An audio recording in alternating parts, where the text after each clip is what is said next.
Nature is a natural health service. I do everything I can, almost every day of my life, to be out in nature. Really, it helps me relax. I feel myself, a lot of the stresses and strains sort of melting away, really.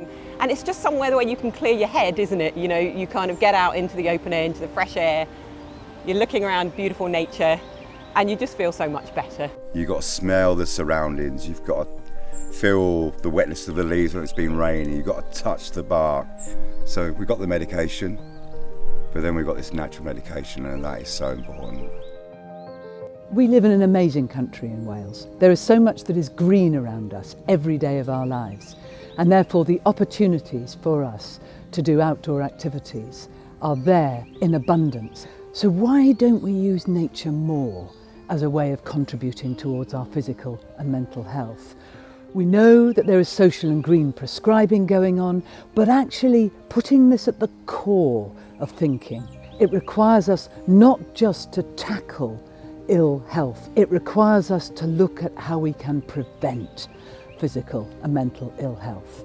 And what better way to start than nature and health?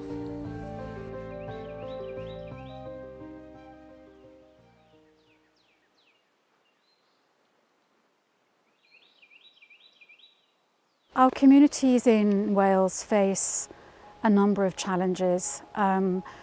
Life these days is really complex, and there are a lot of difficulties that individuals, families and communities need to work through.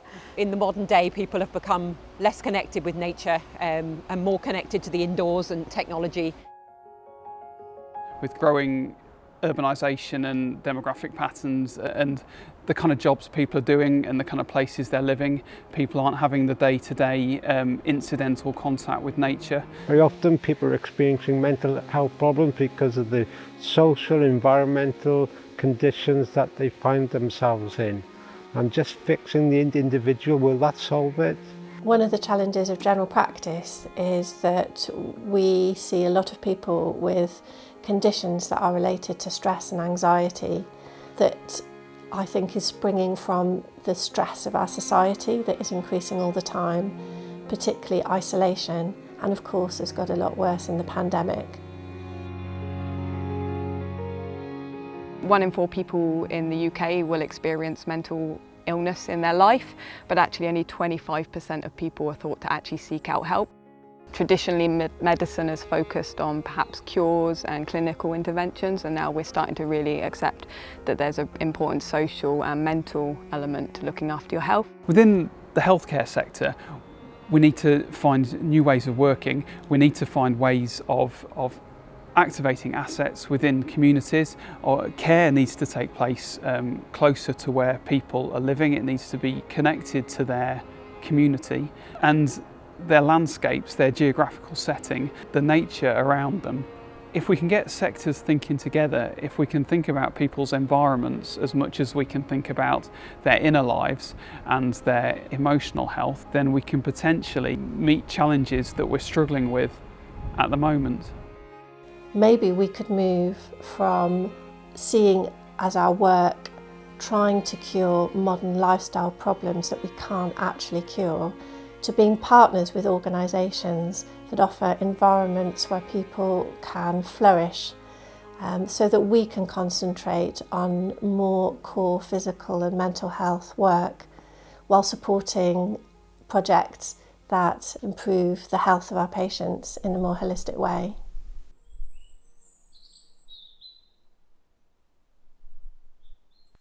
At a very instinctive level, we kind of know and get it that being outdoors is good for us. So spending time in green and blue places, there's huge benefit for us at different levels. So it might be at the level of our physical well-being, our mental and emotional well-being, and also our spiritual well-being. We feel that, we know it intuitively. Just nature in itself, you only have to step outside in a woodlands to feel the benefits. It rewards us in so many ways. We're evolved to be out in natural environments, and our bodies have loads of biological mechanisms that reward us when we spend time outdoor in nature. There's a shift in the state of consciousness, if you like, that allows for healing and new growth and recovery that is very difficult to achieve when you're working in a built-up environment or within four walls. And there is a huge swelling now of research into how nature-based therapies work, whether they work or not, and the evidence that is coming through is showing really clearly that there are mental and physical well-being benefits. Medical schools have conducted research in the phenomenon of Shinrin-yoku forest bathing, and we can see very kind of measurable outcomes in terms of improved immune function, so an increase in white cells from people spending time in forests. And we can see reduced stress, improved attention. We know that it can certainly improve your psychological mood. We know that it can reduce your blood pressure, etc. We know that just being more physically active, of course, can get you fitter. And then, for example, if you are at risk of something like type 2 diabetes, that risk can be reduced. Physical activity is well known to be really beneficial for mental health in any setting. But if that setting is in the natural world, that benefit is doubled, which just shows how inherently important connection with the natural world is, I think, for the human being. Our surgery has been part of an initiative for a couple of years now, where we have the opportunity to refer people to outdoor health projects. It's early days, but we're getting incredibly positive feedback. Particularly for general well-being, stress and anxiety. So I've witnessed some quite remarkable transformations in people that we were seeing frequently in the surgery, finding it difficult to help, and this seemed to be a real key for their well-being. There's a wealth of evidence out there, and I'm aware that organisations such as the World Health Organization and DEFRA have produced really seminal reports in recent years. And organisations such as the NHS Forest and the Centre for Sustainable Healthcare in Oxford are doing really exciting work. We know from the research we've done over the last 3 years that around 70% of our participants benefit from their mental well-being through being with our groups, and we know that because we use a measure called the Warwick-Edinburgh Mental Wellbeing Scale, and we know through that there's a huge impact to people on learning new skills, on giving people new hobbies and new ideas, making people feel happier and feel better about being outdoors, and also connecting people to nature for the long term. One of the strong elements of well-being, right up there, one of the primary factors, contributing factors to well-being, is good, harmonious, supportive relationships. And when we are with each other in nature, I think those supportive relationships are much easier to nurture. And when we sit in a circle around the fire, it's much easier to be at ease with each other. The other thing we know is about 50% of our participants increase in their physical activity, and we measure that again using the International Physical Activity Questionnaire. And that means that people are doing more activity than they did previously once they've joined our group. We've been lucky enough to have some PhD researchers looking into the long-term impact of our woodland wellbeing groups, and she found that actually even after 6 months there was wellbeing benefits still in evidence, and also connection to nature. So people were using nature more after being in our groups, even if they had never been in nature previously. So we were a gateway to that.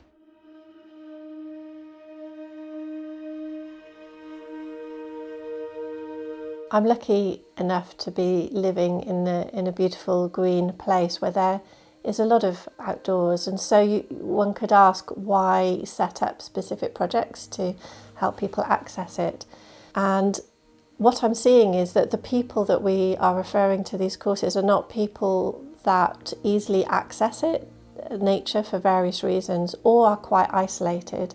So there can be significant barriers around transport, knowledge of where to go, not being able to get into spaces because they're privately owned.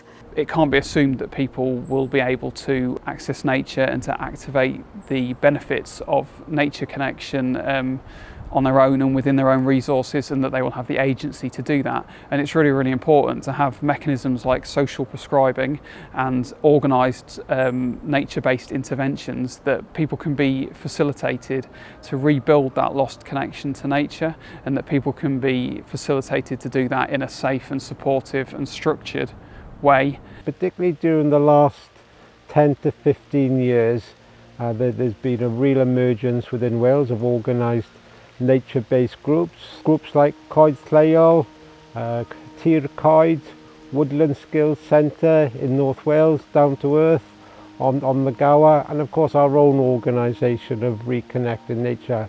And there will be many other organisations in Wales who are rediscovering the power and the well-being benefits of being with each other and deepening our connection with nature. So we're seeing an emergence of a whole menu of offerings, really, from horticultural therapy to working with animals, to guided walks, to a more formalised ecotherapy practice. So there's a huge diversity of things that are on offer, and I think people are looking for it, people are engaging in it, and more people are wanting to offer it out and to become better at doing that.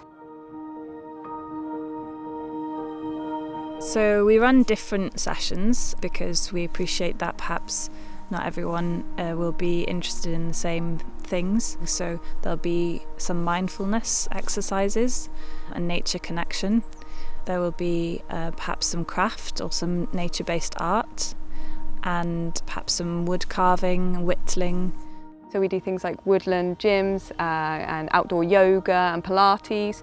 We do things like navigation, walking groups, which can include things like walking and talking groups, or photography, or nature identification.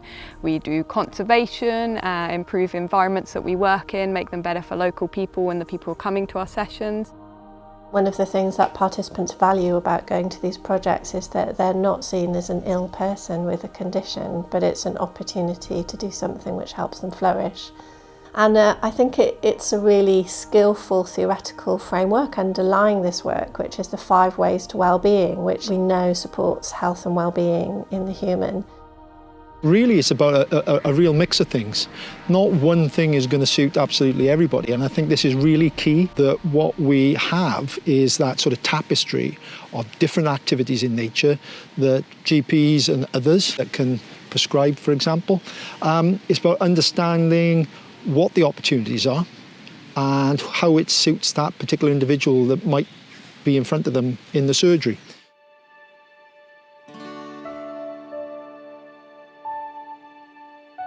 I think the future of this kind of work is that it really needs to be embedded in the primary healthcare systems. It's already starting to happen, and it's really great to see that people are starting to view their health as more than just their physical well-being. They're starting to include the mental and the social and the environmental connections as being important for someone's well-being. The potential of this field for the future, I think, is incredibly exciting. It offers the possibility of not only an intervention, but, if you like, a preventative approach to improve our health and well-being in a low-cost way, to reduce the kind of modern-day ills that we see now. I think for a time being there is absolutely going to be a place for groups and individuals to offer a facilitated experience through a safe environment in a professional way that allows that subjective experience of healing and recovery to happen. What I would like to see further on down the line is that we don't need that anymore. Ultimately, what we really want is that people see that walking, getting involved in their green spaces, on their doorsteps, is really, really beneficial to their health. And it's not a question of actually prescribing it to people. It's something that they do as part of their everyday lifestyles. So they get the benefits physiologically, psychologically, etc. and really improves their mental and physical well-being.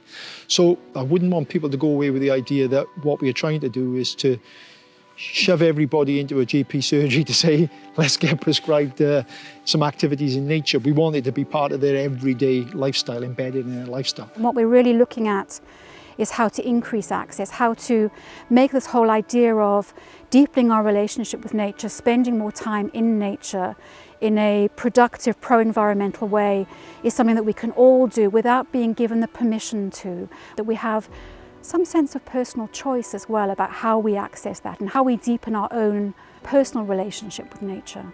This could be the intervention that helps us to see the healthcare that we're going to need to see us through the coming century, to realise goals of the Wellbeing of Future Generations Act and to realise this more holistic lifespan preventative model. What has not yet happened with nature in the context of government policy is joining up the value of nature with every other part of our lives. And that's really the advantage of something like the Wellbeing of Future Generations Act. It is the permission in Wales for government and all its agencies, including health services, to think differently. What we could be seeing is a shift in our society, a recognition that access to green space is really important as a core for our health and well-being. And if that shift was encouraged and occurred, I think we would see quite remarkable benefits. If we want as humans to live in safe and well-connected communities, if we want to be healthier, if we want to deal with the causes of physical and mental ill health, then actually nature is one of the best solutions around. So let's think about how best we can improve the nation's physical and mental health by using nature in the most positive way possible.